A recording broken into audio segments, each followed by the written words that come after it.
Всем привет! Вы на канале Twin Китай. Мы продолжаем проходить игру Тауматург. Мы как раз закончили с папой и... Похоронный венок. Кто-то оставил записку рядом с венком. Пускай наши методы разнились, нас объединяла общая цель. Мы ее добьемся, а ты, брат, покойся с миром, коллеги по цеху. Венок от тауматургов. Слова соболезнования от коллег по цеху. Похоже, отец поддерживал связь с другими тауматургами. Венок с запиской. Кто-то оставил обычный похоронный венок с необычной запиской. Жри землю, Шульский. О май гад. В записке без обиняков выражена радость по поводу кончины Станислава. Венок был выброшен небрежно, но в слова записки вложено немало усилий. Автор переписывал ее несколько раз, то и дело меняя послание, звучавшее недостаточно грубо. В конце концов остановился на простом, но емком «Жри землю, Шульский». Неизвестная метка. Надгробие Юзефина Шульская, урожденная Гагенлоя, прабабушка Юзефина, тауматург.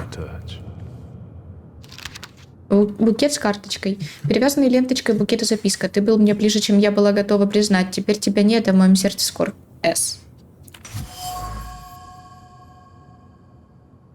В простых словах заключено бушующее море скорби. Они написаны дрожащим сердцем, которое не в силах смириться с утратой. Видимо, смерть отца стала для кого-то большой утратой. Неизвестная метка.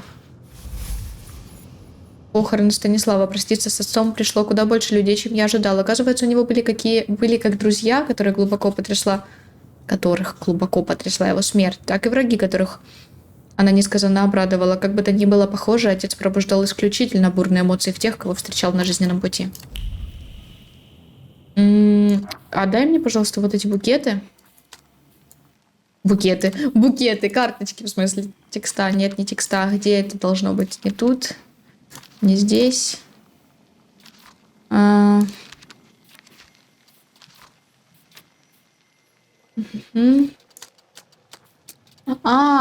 короче, вот это вот заключение. Тут я заключение какое-то не смогла сделать, да? Плане Распутина. Четкие. Не хватает грани слов.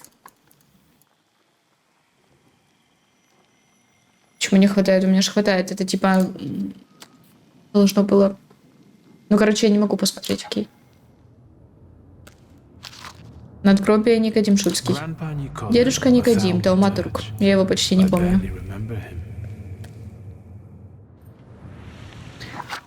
Так. Я просто остановила на секунду, чтобы проверить. Окей, все норм.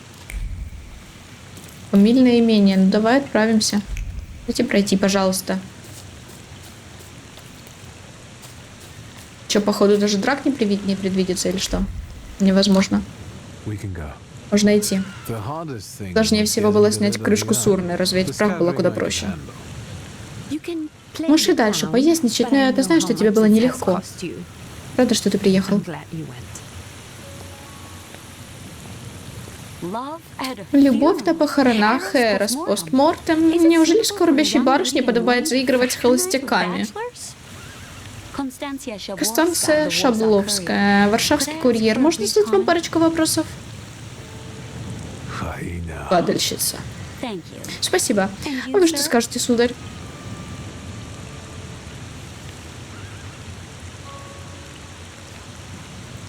Не поняла сейчас придирки. Мне стоит ее спросить, нужно ли вмешаться, пусть она скажет. Но вот тут, вариант, который просто... Мы близнецы, уважаемые. Воссоединение Шульских. А вы не похожи на коллегу. Почему же вы так рано покинули Варшаву? Ничего и не говори. Она все равно напишет что взбредет ей в голову, так что надо ехать. Я могу разобраться, но последствия могут быть Какими? Незачем опять руки марать. Брысь отсюда, пока я не счел, что вы напали на представителя власти. Вы же не хотите проснуться в цитадели? Чел, да ты-то полномочия не превышай, наверное. Вы мне угрожаете, господин судья? Скорее спасаю вам жизнь. Или хотите попытать удачу против тауматурга? Поедемте, дорогие. Уверен, Петя уже ждет нас дома. Буду рад увидеться с двоюродным братом. Ты с нами едешь? Почему нет? Благодарю. Садитесь, нотариус нас уже ждет.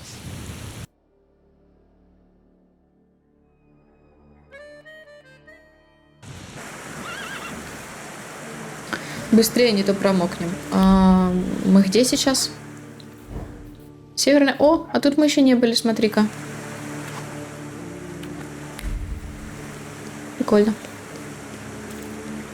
I'm sorry, где? А, вот он. Я бегу. Я думаю, мы потом успеем пооббежать местность, да? Гости прибыли, пани. Нотариус ждет наверху. Бедолага весь на иголках. Думаю, я слишком крепко заварила ему чай. Это я. Спасибо, дорогая Гражина. Пускай гости подождут, сначала разберемся с завещанием. Ладно, пойду пока хлопну стопочку. Увидимся наверху. Проследи, чтобы дядюшка не напился. Ну и сам не задерживайся. А чё я-то? Пан Виктор, господи, я вас даже с такой бородой сразу узнала. Как же вы похожи на покойного отца в молодости, один в один.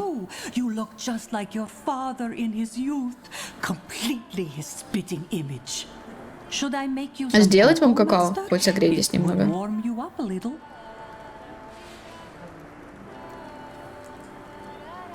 Сказать ей сделать лиги какао. Сделай лиги какао. Сливок побольше. О, это так мило.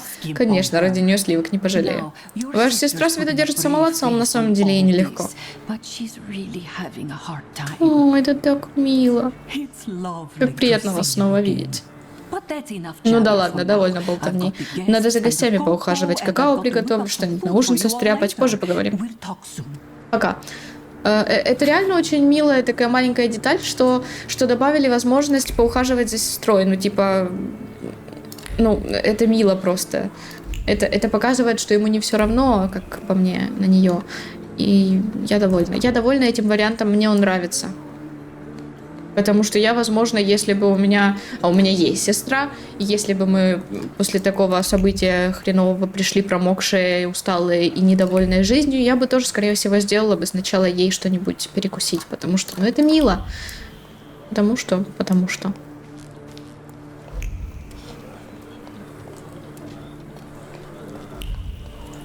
Я уверена, что если Соня сейчас это посмотрит, она... Офигеть от жизни. Портрет отца в преклонном возрасте, серьезное лицо, горделивая поза, рука на гримуаре, скупой темный фон. Каждая деталь портрета отражает присущий отцу строгость и прагматизм, старый добрый Станислав. Однако в его силуэт вплетена едва различимая красная жилка. Видимо, художники обладают способностью видеть то, что скрыто от глаз простого человека. Автор этого портрета заслуживает двойной гонорар за то, что уловил ауру тауматурга. Да, реально, вот видно. Прикольно. Ты кто?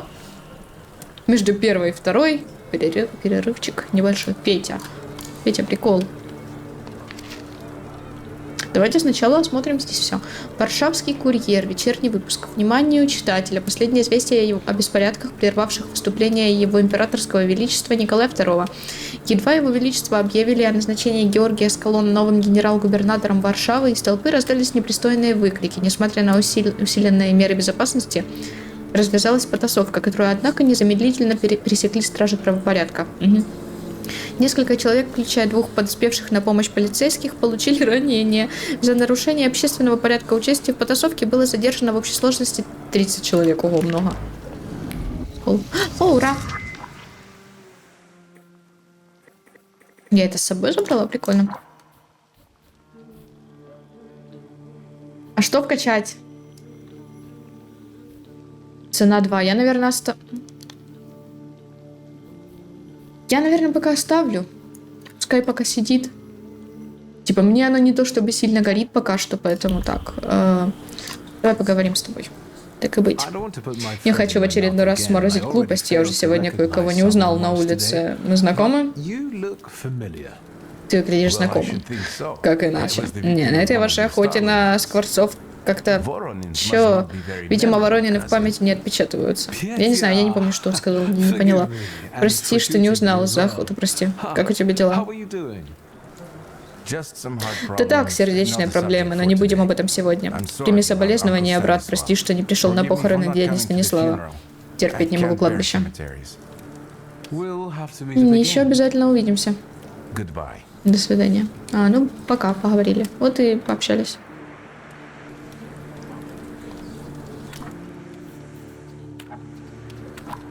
Угу. Наш дом. Это наш дом? Дом. Было время... Ну, да, логично. Было время, когда это слово не вызывало у меня вопросов. Я жил здесь вместе с матушкой, отцом и сестрой, а теперь мне здесь будто не место. Все выглядит так же, как раньше. Знакомые картины, лица на портретах, узоры на обоях. Но в то же время все стало другим. Повсюду воспоминания о прошлом. Я больше не увижу, как матушка причесывается у трюмо. Никто не рассматривает старые книги в отцовском кабинете, а дети, что бегали по коридорам, выросли, пытаются найти себя в новой реальности. Петя Воронин. Двоюродный брат сильно изменился, как и все мы. Это больше не худой мальчишка с ободранными коленями, хотя мы с ним и ровесники, но близкой дружбы я с ним никогда не водил. Наверное, потому что мы слишком разные. Они ровесники? Оу. О, ладно. Гражина, добрая душа семейства Шульских. Когда мы были маленькие, она зашивала нам прохудившуюся одежду и обрабатывала ссадины. Она была нам ближе родной матери. Хорошо, что она до сих пор в добром здравии.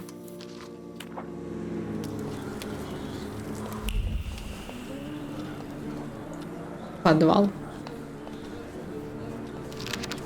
365 обедов за 5 злотых. Цена С. Каплун или пулярдка с анчоусами. Очищенного каплуна или пулярдку перед употреблением опалить над огнем. Окей, я прочитаю это.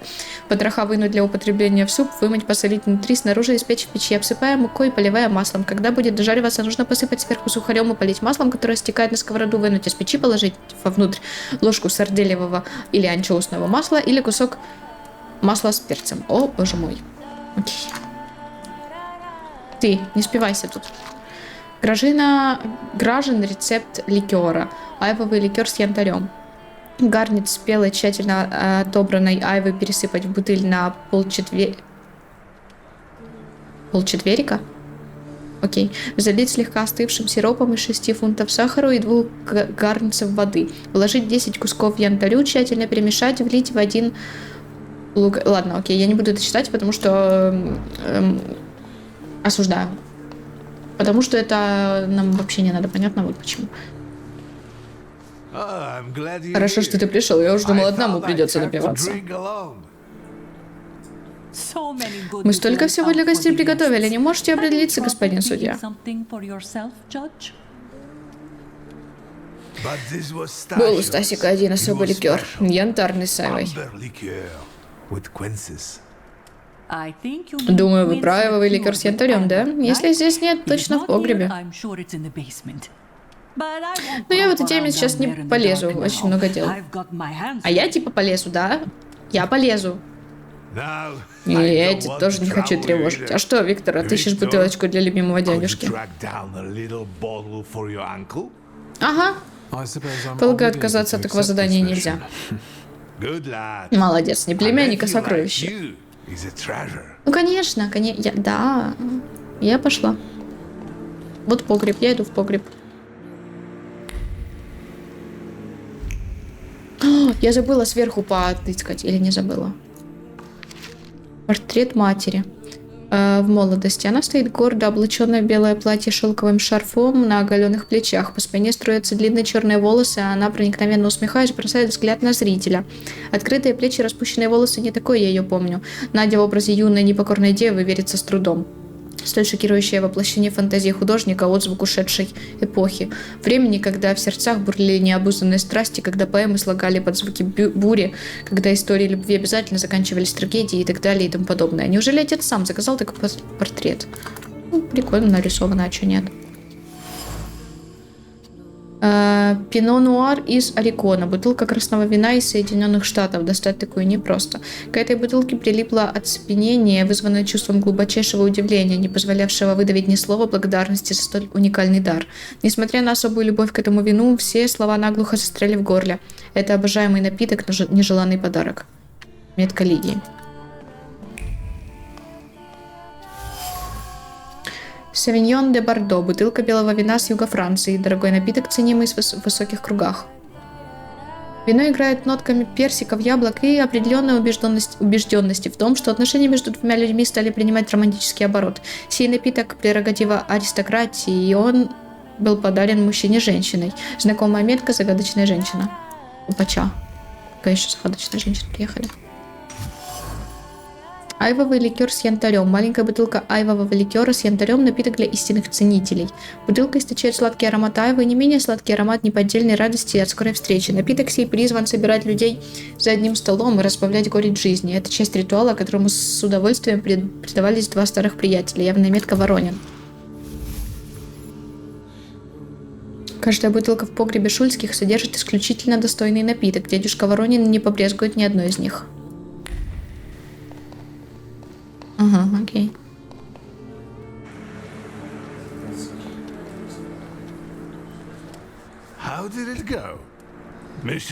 Да, миссия выполнена. Вот...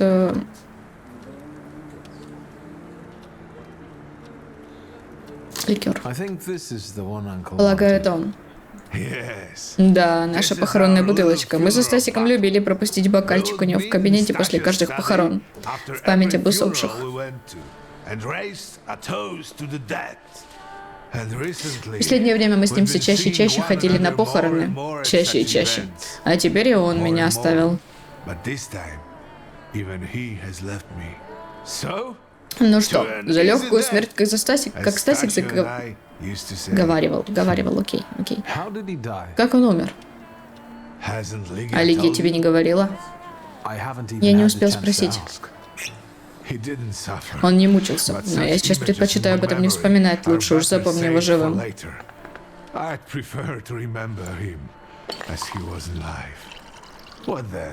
Ну так что, мне все-таки одному пить?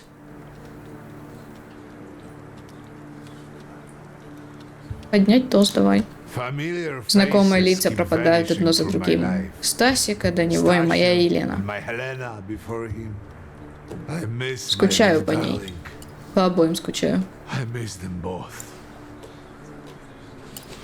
Да, вот так.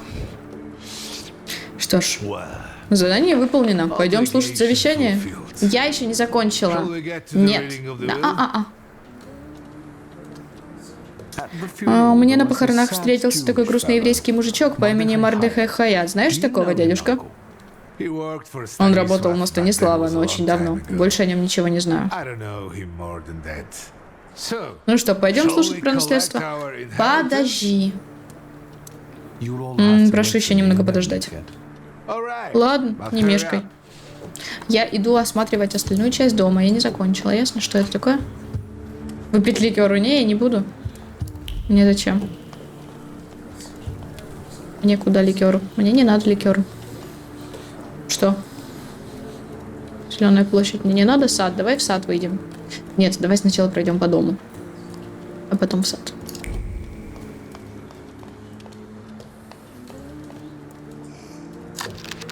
Бюст Марены. В суровом лике угадываются человеческие черты, но глаза ее лишены присущих человеку эмоций. От пристального взгляда снежной королевы леденеет душа, а на ум приходят известные слова. Если долго всматриваться в бездну, бездна начинает всматриваться в тебя. Ой, мне так нравится это высказывание. Красиво. Мне так нравится это высказывание. Не знаю почему. Второй этаж. Ага, значит, все-таки сюда пойду, в сад. Что тут у нас хоть в саду? Есть что-то? Ух ты кто? А, ну просто дети.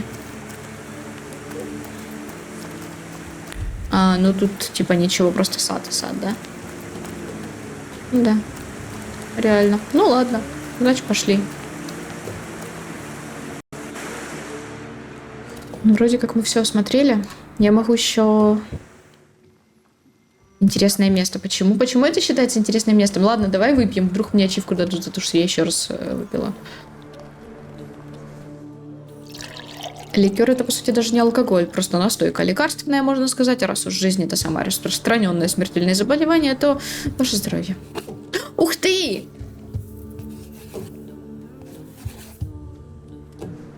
Ух ты!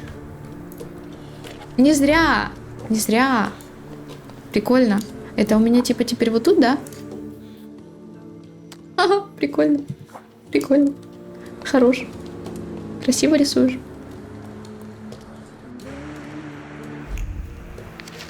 Бюст Сирина. Острые, как у птицы, черты лица несут в себе дикую красоту, от которой становится не по себе. Она пробуждает желание отдаться в ее лапы, погрузиться в вечный сон под ее сладкую песню. В то же время ее загадочная легкая улыбка заставляет подсознательную, первобытную часть естества сжаться от страха перед хищником. Но разве душа несправедливая цена за наслаждение, которое обещает это чарующее создание? Ага, окей. Ладно. Переодеться, я хочу. Я хочу переодеться. Серьезная фотография. Прямые спины, каменные лица, задранные носы, двое мальчишек, пытающихся оправдать чужие ожидания. Что-то явно пошло не так. Это ты? Не ты случаем? Очко. О, очко. У меня есть 2 очка.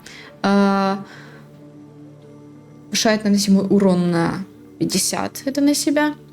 Устанавливает ему 4 очка здоровья за каждого врага в состоянии мучения. Каждое последующее исцеляющее действие устанавливает меньше очков здоровья. Я хочу вот это.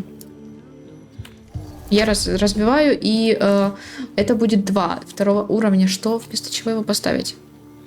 Наносимый урон на 50.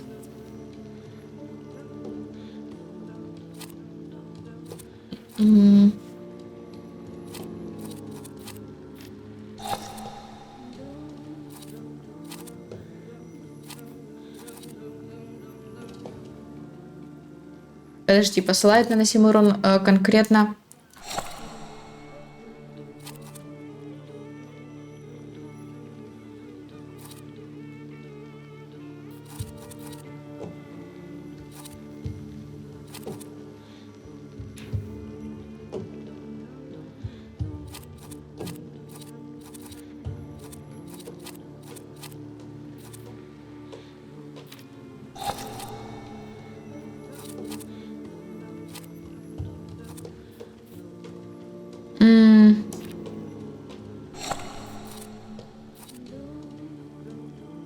Сильная атака прям сильная тогда будет, если он повысит. А, это на 5 ходов. Все, окей, я поняла, на 5 ходов. Знаешь что, верни его мне, я поставлю его сюда, если оно на 5 ходов мне будет увеличивать.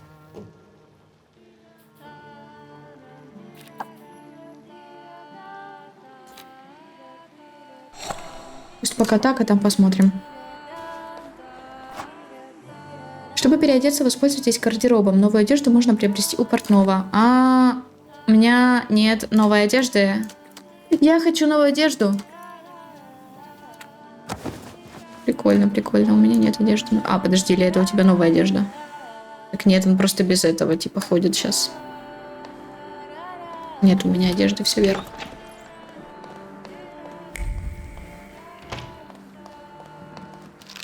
Письмо от матери. Любимое дитя ТЧК, весть о гибели Станислава наполнила сердце мое печалью, глубочайшему сожалению.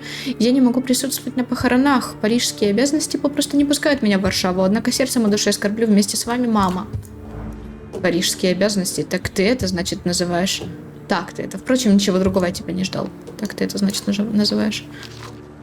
Мое письмо из Рима, июль. Дорогая сестрица, пишу тебе, поскольку не могу уснуть. Тебе уже известно, что я нашел подходящего кандидата, однако изъян его мне так и не дался. Я чувствую, что пойман близко, я даже его видел, точнее сказать, его очертания, но все же. На этом вынужден остановиться. Нервы не позволяют написать больше. П.С. Да, я буду осторожен, не держи меня за глупца, как нашего дорогого папашу. Польская газета, вечерний выпуск, некрологи. В воскресенье на кладбище в Мономоранси было предано земле известная польская писательница Северина Духинская. Гроб несли под проливным дождем в сопровождении небольшой группы соотечественников. Панихида прошла скромно, как завещала сама усопшая. Все деньги, выделенные на похоронные венки, были переданы в общественный фонд имени Клавдии Потоцкой. Антоний Пчелинский, пенсионер, 91 год, Барбара Чекала, 45, Станислав Шуйский, предприниматель, 63. Варшавское похоронное бюро, МТышка, займаемся организацией похорон, эксгумации, перевозки тел, заводской склад металлических и деревянных гробов, траурные головные уборы, повязки, а также другие траурные аксессуары, ясно. Мое письмо из Парижа, ноябрь 1896 года. Любимая сестра, мне уже настолько лучше, что хватает сил тебе написать. Доктор даже порекомендовал мне это сделать. В муках моих я не одинок. Делю палату с неким Рейфордом Мортоном, чьего полного имени сейчас не вспомню. Доставили его из лондонской клиники доктора Сьюарда. И должен сказать, случай его крайне любопытный. Дни напролет мой новый сосед только и делает, что охотится на мотыльков, тараканов, божьих коровок и всяких других жучков, заползающих к нам время от времени. Он их ест и говорит, что это придает ему силу ждать происшествия Всевышнего, но я не думаю, что речь о Спасителе. Мне так и не удается вспомнить всех подробностей неудачной встречи с Пайманом, поскольку разум мой пока не окреп. Пайман явился мне не далее, как на той неделе. Я знаю, это невозможно, вероятно, это случилось в моей голове, но как же отчетливо я все видел. Его самого в образе царя преисподней со свитой демонов и с тенями покаянников, зовущих меня к себе. Все было как наяву. На этом закончу. Мне сложно собраться с мыслями. Сейчас, секунду. Окей. Да, окей.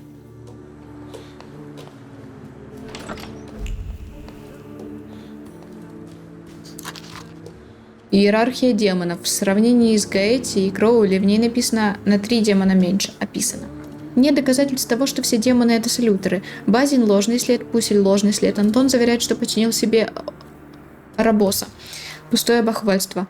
Мархасиас, вероятно, представлен в обличии волка с крыльями грифона, хвостом змеи. Согласно Депланте, принимает форму дикой львицы. Любопытное наблюдение Кроули. Демоны это не опознан на экране нашего сознания, однако по виду напоминает крылатого вола. След Сабнака неизвестно.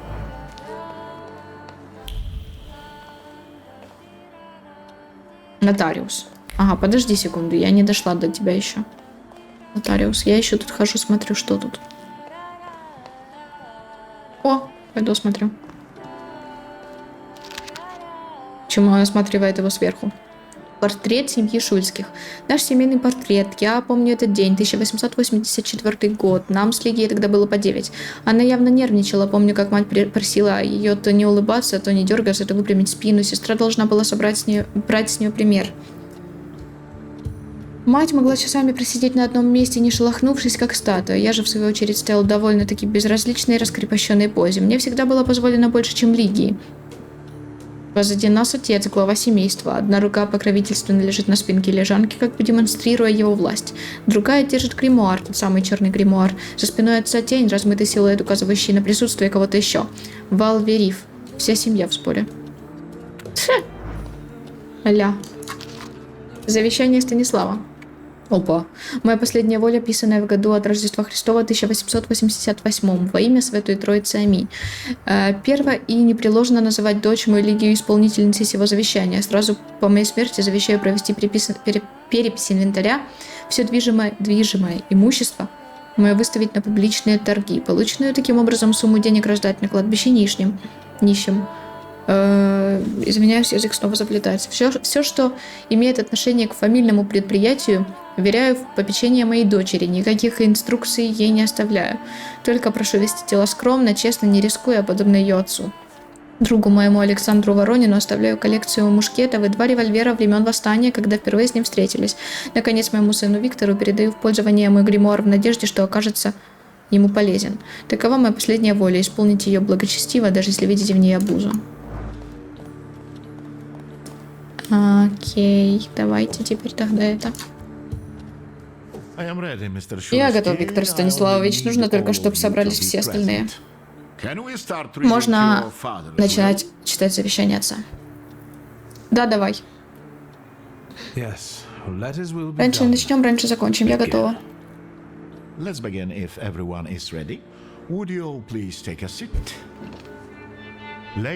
Дамы и господа, властью, данной мне его императорским величеством, государем-императором настоящим, заявляю.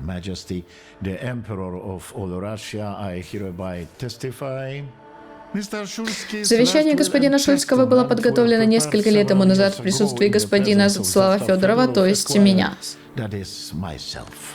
Моя последняя воля, описанная в году от Рождества Христова 1888. Во имя Святой Троицы. Аминь. Это то, что мы читали? Ты серьезно? Молча выслушать. Мое первое безотзывное распоряжение назначить душеприказчицей дочь мою Лигию Шуйскую. Посему мое первое и безотзывное распоряжение назначить немедленно после моей смерти будет проведена инвентаризация в строгом соответствии с законодательством. Да, это мы читали.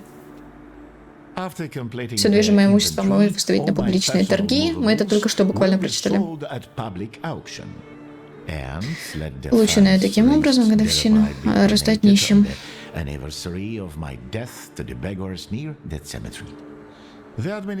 Неограниченное управление оставшейся частью состояния передумой дочери Лигии. Ладно, я не буду читать, мы это только что прочитали. Мне даже чайной ложки не достанется.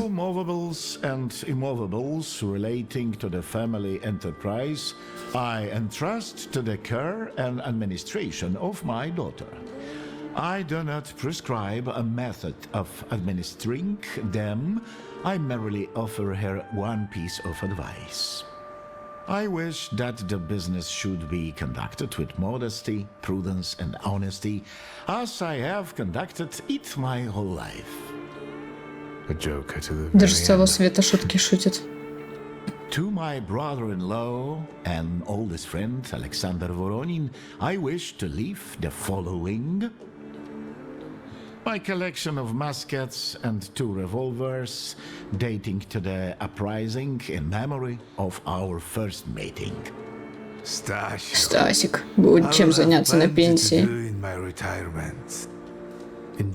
Приятной пенсии, дедушка.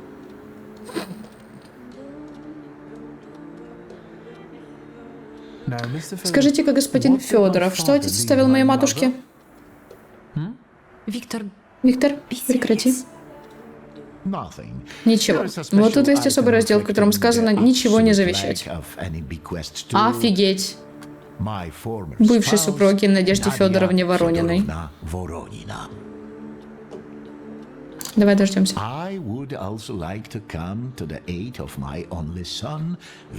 Мы немножко себе проспойлерили тем, что прочитали это раньше, или что? Но он там лежал. That he will be able to make good use of it. This is my last will and testament. Carry it out solemnly, though you may have found it burdensome. However, однако с последним пунктом есть некоторый конфуз. Да уж, действительно, в чем же он, позвольте полюбопытствовать? Гримуара этого у меня нет. Покойный господин Шуйский пользовался им вплоть до кончины, однако мне его впоследствии никто не передал. То есть он пропал. Офигенно, спасибо, пап, так сказать. Спасибо большое. Ух ты, красивый портрет. Гримуар был при отце перед смертью. Мы его только по гримуару и опознали. И куда он делся? Что на самом деле случилось? Как он умер? На него обрушилось здание. Не знаю, как еще тут выразиться.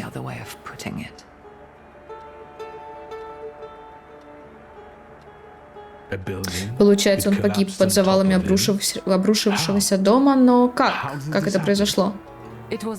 И был обычный день, папенька отправился на прогулку. По вторникам и четвергам он ходил гулять, чтобы проветриться, как он сам говорил. В тот день он пропал надолго, и я забеспокоилась, что с ним что-то стряслось, а потом... Мы приехали туда вместе. У дома обрушилась стена, 3 человека погибли, в том числе Стасик, который, к несчастью, просто шел мимо. Вспоминать не хочется, в каком виде мы его нашли. Может, кто-то унес гримуар? Вполне возможно, в такой-то суматохе. Но зачем кому-то сдался папенькин гримуар? Обычному человеку от него нет толку. Неужто там откуда-то взялся другой драматург? Тауматург. Почему я постоянно использую там? Отец записывал туда все свои знания. Не уверен, что кто-то помимо него смог бы им воспользоваться. Не совсем понимаю, зачем он мне-то его оставил. Думаю, у Стасика была на то веская причина. Где это произошло? Где находится здание? На юге есть предместье, недалеко от полицейского участка. Мимо точно не пройдешь. Из всех возможных исходов судьба уготовила ему именно такой.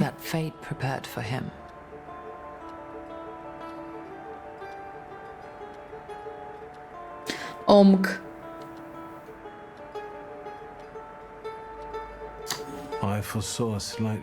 Все-таки я надеялся на более спокойную кончину. Не думаю, что он заслужил такую ужасную смерть. Лидия это запомнит. Я чисто ради сестры это ответила, типа, потому что, наш ГГ по факту с папкой не особо общался, да и папка такой, видать, у них был. Крах. Мне кажется, это самые добрые слова, которые ты когда-либо говорил об отце. Люди вроде отца всегда держат у себя в кабинете портрет своей семьи, даже если семью ее можно назвать с большой натяжкой. Вскоре после того, как портрет был готов, он развелся, потом разрушил семью Неджицы и прогнал собственного сына. Но портреты ныне на месте, будто семья для них хоть что-то значила. Не знаю, что именно случилось с Абаурицием, но я знаю, что папеньку мучила вина. Ты даже после смерти не готова его простить? Ну, нет, например. Мертвым прощения не нужно, а вот забыть я ему это вряд ли смогу. Жаль, гримуар, конечно. Что будешь делать? Давай спросим про Мордехая Хаята. Может, он здесь как-то замешан? Вряд ли, он работал с отцом, но почему-то уволился больше года назад. Он был помощником в нашем, то есть в моем магазине.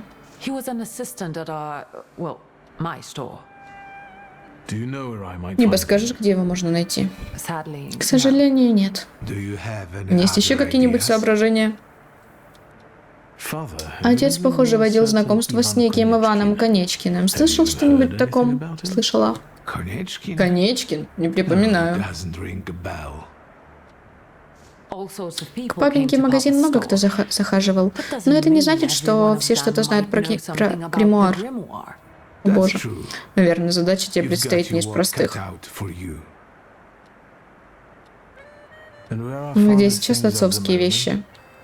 Ты посреди его царства. Мы еще не все разобрали, так что смотри на здоровье. А магазин? Надо бы там тоже глянуть.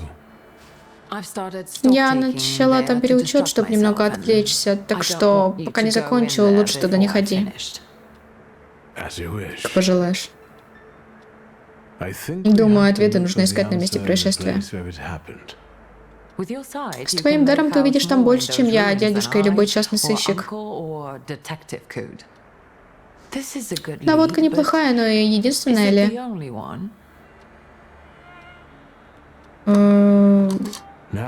Теперь я хотя бы понимаю, как мало у меня сведений, но, может быть, зацепки куда-нибудь приведут. Что ж, раз уж мы разобрались, что именно нам нужно узнать, вынужден откланяться, дорогие мои. Дядюшке надо передохнуть.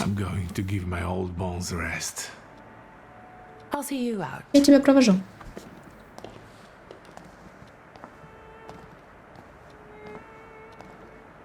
До свидания, дядюшка. Да, Лигия. Мне жаль, что так вышло. Что меня не было рядом.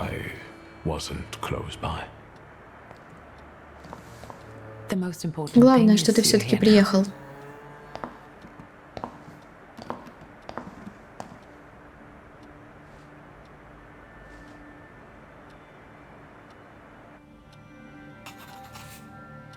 Окей, привет. Давай тут все осмотрим тогда. Здесь что-то есть? Коллекция книг о сверхъестественном. Среди прочего, иерархия демонов Лемегетон и Пикатрикс.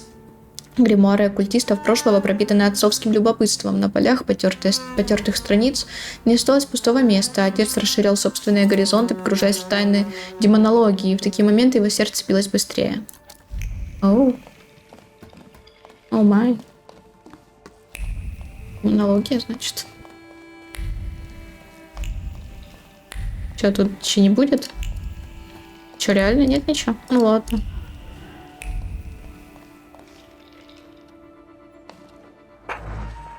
Ноктюрн, си бемоль минор, опус 9, номер 1, Фредерика Шопена.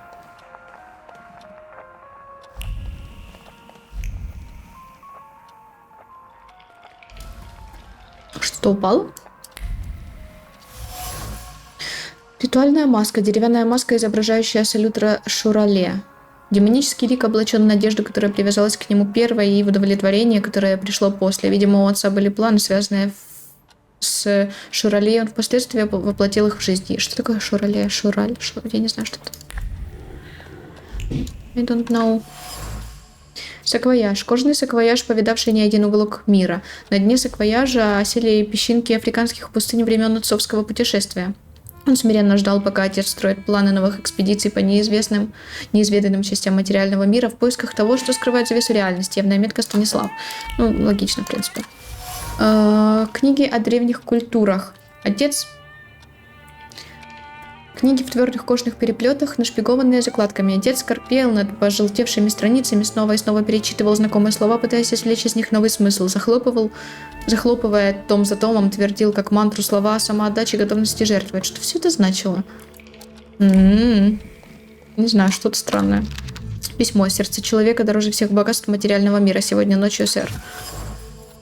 Адресованное отцу письмо с инициалами СР. Это письмо не только на первый взгляд лаконично, на деле же росчерку пера сопутствует учащенное сердцебиение, которое можно объяснить сдержанной привязанностью к адресату. Чернила пропитаны особенной заботой и теплом. Чувства проникли глубоко в волокна бумаги. Загадочная женщина. Еще это. Внизу была загадочная женщина. Вот это загадочное. Что это такое? Отцовские поиски. Думаю, отца в последнее время были заняты, скорее даже порабощены поиском знаний. И мания это уходит куда глубже. Присущей ему тяги к познанию мира, по которой я его помню. Нет, он искал нечто конкретное, выслеживал салютеров, цеплялся за любую загадку, связанную с тауматургией. Вот только я пока не знаю, куда привели его эти поиски. Любопытно, надо бы спросить Лигию про эту загадочную СР. Давайте вот здесь сохранимся, наверное, и закончим. А что это такое? Стой. Что это такое у нас? Черный гримуар. Любимая колдовская книга моего отца. Не думал, что он мне хоть что-то оставит в наследство, и уж тем более черный гримуар. Жаль, он пропал, искренне жаль. Может, я его недостоин, может, он меня разыграл. Мол, пусть блудный сын весь город вверх дном перевернет, а книжка-то тем временем лежит в Варшавском бюро находок.